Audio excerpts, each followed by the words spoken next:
Hey there! So today we have another homebrew review, and this is a wheat wine that he brewed, 11.9. Oh, yeah, I warmed it up a little bit.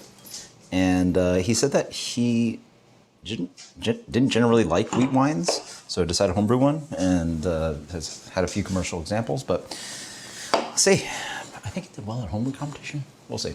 Wheat wine. So this looks more correct. The last quote-unquote wheat wine I had was the Bell's one, the Uberon, which was a little too light.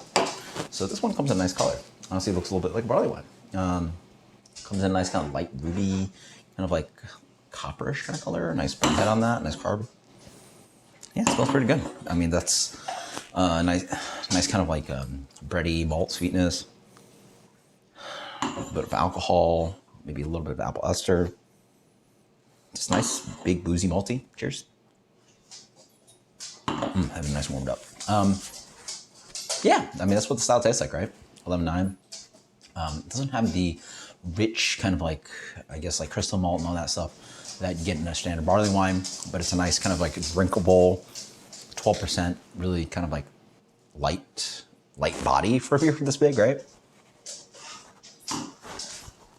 Throwing a lot of wheat in there to like, I guess, help body and head retention, all that nice stuff, but really nice and drinkable. I mean, this beer would age gorgeously, ideally, if it was canned well. I'm curious how he can get this canning. Huh. How does this guy get canned? Interesting. It's a homebrew. Very good.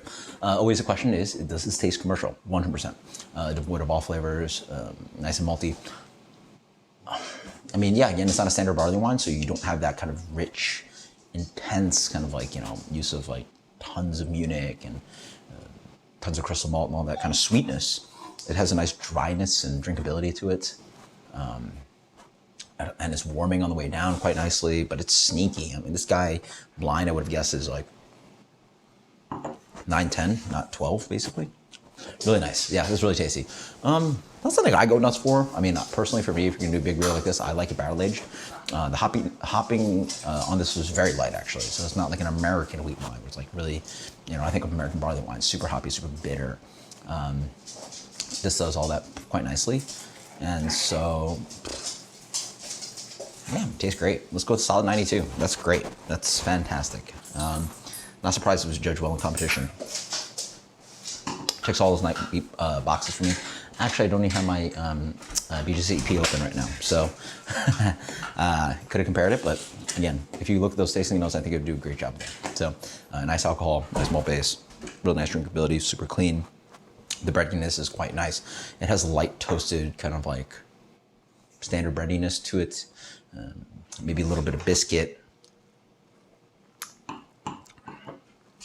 maybe hair of ester, but it might be a little tame. I feel that like I don't know what you're trying to do with wheat wine, but like maybe use a little bit more hopping, maybe use a little bit more like taste of sweetness or something, but just super drinkable, super elevated 12% beer. That's absolutely fantastic. I think this would, with higher hopping, I think it would do great in barrels. Like, you know, you want your beer to sort of mellow out quite nicely in barrel. Whereas this, then again, this might get like really nice and stickily sweet, like an English barley wine. So wheat wine, absolutely fantastic.